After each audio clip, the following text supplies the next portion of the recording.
Assalamualaikum warahmatullahi wabarakatuh. Waalaikumsalam warahmatullahi wabarakatuh. Kami dari kelompok 4 akan membawakan materi yaitu ekosistem, di mana anggota kelompok kami yaitu yang pertama Nur Hasisa, yang kedua Siti Wahyuni Halik, yang ketiga Warledi Amustibola, yang keempat Nur Afni Rahmatullah, yang kelima Sarmila Amalia, dan yang terakhir Esterlina Sombo Karwa. Untuk pemateri kami persilakan.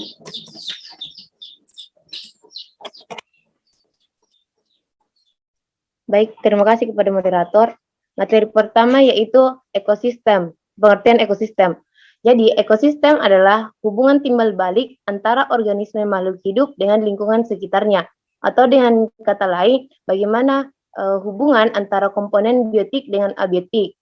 Misalnya, manusia dengan lingkungan sekitarnya, seperti dengan air, tanah, sinar matahari, dan lain-lain sebagainya. Selanjutnya yaitu komponen penyusun ekosistem. Nah, seperti yang saya jelaskan sebelumnya bahwasanya ekosistem itu hubungan timbal balik komponen biotik dengan abiotik.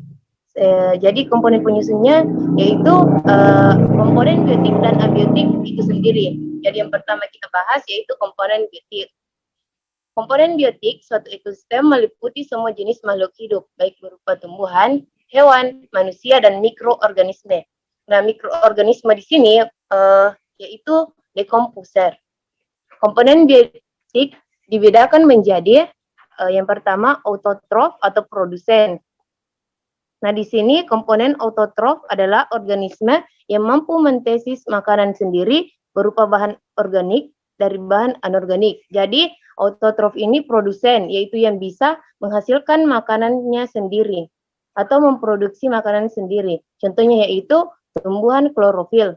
Kemudian yang kedua yaitu heterotrof, yaitu di mana organisme yang memperoleh makanan atau bahan organik dengan memakan organisme lain atau sisa-sisanya. Jadi autotrof itu dia bisa mentesis makanan sendiri, sedangkan heterotrof ini hanya mengonsumsi, yaitu tidak bisa memproduksi makanan sendiri. Misalnya kita sendiri sebagai manusia, kita tidak bisa memproduksi makanan sendiri, kita memperolehnya dari komponen autotrof. Selanjutnya yaitu pengurai, dekomposer. Contohnya yaitu bakteri dan jamur. Kemudian detritivor yaitu contohnya cacing tanah. Nah, yang menjadi pertanyaan, mengapa dekomposer ini ada?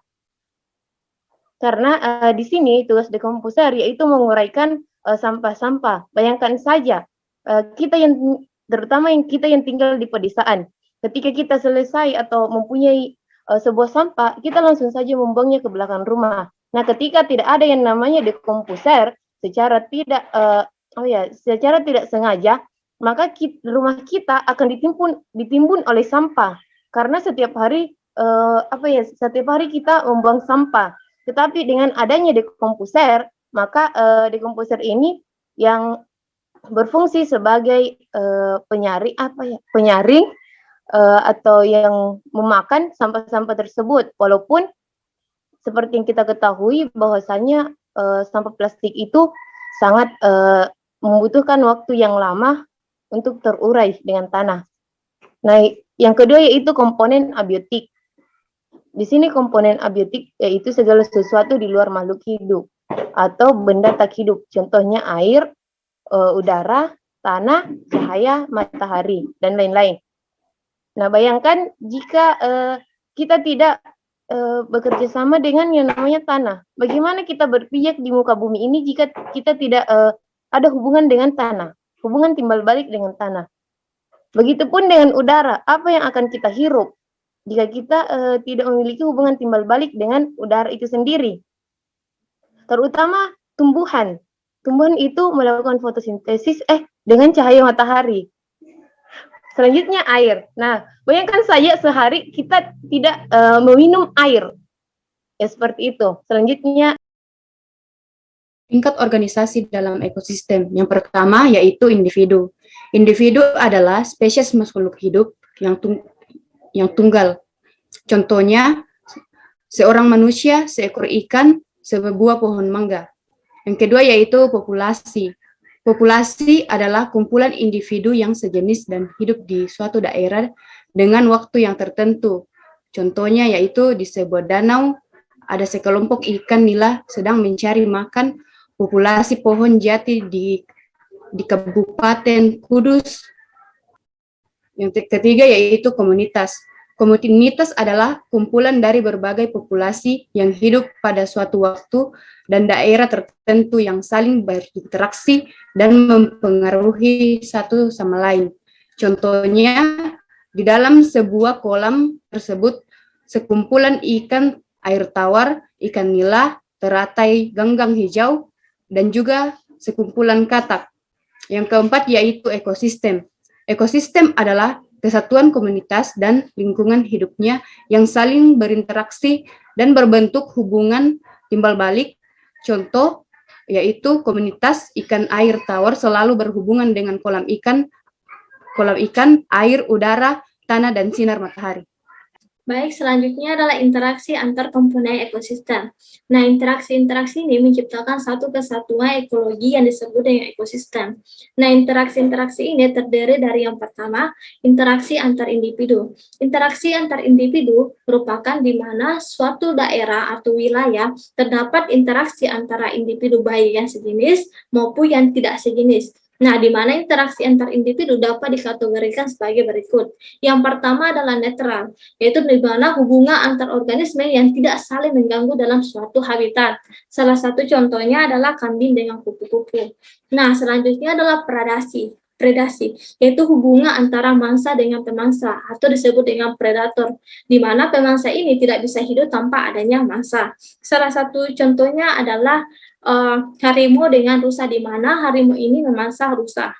Nah, selanjutnya adalah parasitisme, di mana hubungan antar organisme atau antar individu, di mana yang satu merasa dirugikan, yang satunya lagi merasa diuntungkan.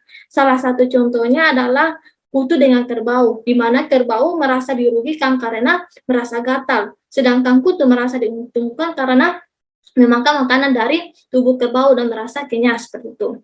Nah, selanjutnya adalah komensalisme, adalah hubungan antar organisme di mana yang satunya merasa diuntungkan tetapi yang satunya lagi tidak merasa dirugikan atau tidak terjadi apa-apa, seperti itu. Nah, salah satu contohnya adalah ikan hiu dan ikan remora, di mana ikan remora berada di sekitar ikan hiu untuk memakan sisa-sisa atau dan juga sebagai perlindungan diri dari predator lain. Nah, ikan hiu ini tidak merasa bahwa dirinya terganggu akan kehadiran dari ikan remora. Nah, selanjutnya adalah mutualisme, adalah hubungan antar organisme atau individu yang sejenis maupun yang tidak sejenis, di mana saling menguntungkan, seperti itu. Di mana kupu-kupu dengan bunga, di mana kupu-kupu mendapat keuntungan berupa makanan, sedangkan bunga mendapat keuntungan dengan cara dibantu proses penyerbukannya. Nah, selanjutnya adalah interaksi antar populasi, yaitu di mana suatu wilayah terjadi interaksi populasi. Interaksi antar populasi dapat dikategorikan sebagai berikut. Yang pertama itu allelopati, yang merupakan interaksi antar populasi bila populasi yang satu menghasilkan zat yang dapat menghalangi tumbuhnya populasi lain. Contohnya di sekitaran pohon walnut, jarang ditumbuhi tumbuhan lain karena tumbuhan ini menghasilkan zat yang bersifat toksik. Nah, selanjutnya adalah kompetisi, di mana merupakan interaksi antar populasi bila antar populasi terdapat kepentingan yang sama sehingga terjadi persaingan untuk mendapatkan apa yang diperlukan. Contohnya persaingan antara populasi kambing dengan populasi sapi di padang rumput. Nah, selanjutnya adalah interaksi antar komunitas. Komunitas adalah kumpulan berbagai populasi yang ada di suatu daerah yang sama dan saling berinteraksi. Contoh antar komunitas adalah komunitas sawah dan sungai, di mana antara komunitas sawah dan sungai terjadi interaksi dalam bentuk peredaran nutrien dari air sungai ke sawah. Nah, selanjutnya adalah interaksi antar komponen biotik dengan abiotik. Interaksi antara komponen biotik dan abiotik membentuk sebuah ekosistem. Dan hubungan antar organisme dengan lingkungan menyebabkan terjadi aliran energi dalam sistem itu. Contohnya, manusia bernapas dengan cara menghirup udara. Jenis-jenis ekosistem. Yang pertama ekosistem alami. Yang dimaksud oleh ekosistem alami di sini adalah ekosistem yang belum pernah ada campuran tangan manusia. Komponennya telah lengkap, tidak memerlukan pemeliharaan atau subsidi energi karena dapat memelihara dan memenuhi sendiri dan selalu dalam keseimbangan. Ekosistem ini lebih mantap dan tidak mudah terganggu, tidak mudah tercemar kecuali jika ada bencana alam. Ekosistem alam ini terdiri dari air, yang dimana air itu ada air tawar, air danau, kolam dan sungai, serta air asin. Yang kedua itu ekosistem darat, yang contohnya itu seperti hujan tropis, sabana, padang rumput, gurun, taiga, dan tundra. Yang kedua itu ekosistem buatan.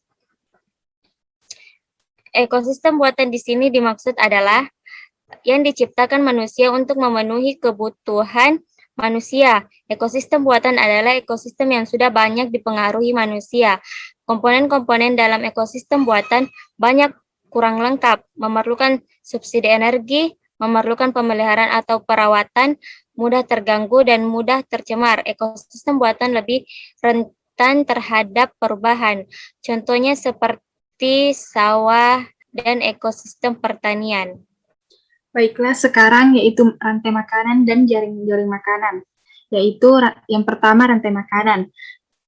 Rantai makanan adalah peristiwa makan dan dimakan antara makhluk hidup dengan urutan tertentu. Dalam rantai makanan ada makhluk hidup yang berperan sebagai produsen, konsumen, dan dekomposer. Seperti yang ada pada gambar, di mana rumput bertindak sebagai produsen, yang kedua belalang sebagai konsumen 1, yang ketiga katak sebagai konsumen 2, yang keempat ular sebagai konsumen 3 atau konsumen puncak, dan yang selanjutnya jamur sebagai dekomposer.